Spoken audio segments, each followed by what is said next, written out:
Sabi po rito, once God touches us and save us, we start to see people differently. Pag tayo hinipo ng Panginoon, naramdaman natin ang presensya niya, iba ang pagtingin natin sa tao. So how did Jesus do this? Kasi ito ang pattern ng ating Panginoong Jesus. Okay? Ito ang pattern. This is the pattern of Jesus. He takes people who the world see as outsider and bring them in. Sa mundo, ito ay outsider. Oh, yan ang mga paborito ng Panginoong Jesus. Yung mga tigalabas, ipapasok niya. Like us, tayo nasa kadiliman. Pero kinuha tayo sa kadiliman at nilagay tayo sa kanyang liwanag. We are very, very far away according to Ephesians, but we are brought near. Dati hindi tayo kasama sa pagkainan. Ang bihira. Ngayon sinama ka na sa kainan. Ang bihira. Ganun po kabuti ang ating Panginoon. Because Jesus saved us this way in grace, we begin to see other people differently. Hindi mo tingin mo sa ibang tao, ako superior. Hindi. Alam niyo po, again and again, dinuturo tayo ng Panginoong Jesus na we considered other better than ourselves. Napakahirap pong i-practice ang humility. Napakahirap po. Napakahirap po. Now, balik tayo sa question, no? Does Jesus make himself unclean nung hinipo niya ang leper?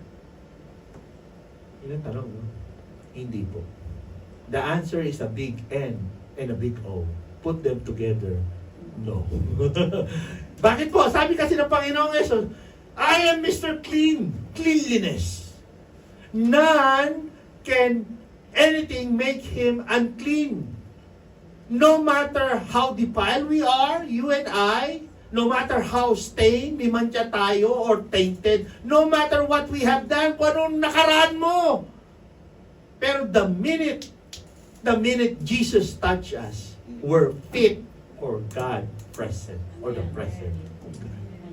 Matindi ang hipo ng Panginoon. Pag hinipo ka, di ba nakita mo yung mga kamag-anak natin na tina, walang kapag-asa yan. Pero nakita mo, pambira nangyari, naglilingkod. Meron ang kwento si Pastor na sila yung nambubuli ng mga nagpipreach, nambubuli ng mga nagsasalita, yung bibigyan. Ngayon, nakita daw niya, binabaptize na sa... ang tawag sa kanya, pre. Ngayon, bro na, bro. Di ba? Hindi mo alam talaga ang galaw ng Panginoon. Hindi mo alam ang galaw ng Panginoon. Okay? The minute Jesus touches, His cleanliness become your cleanliness and my cleanliness.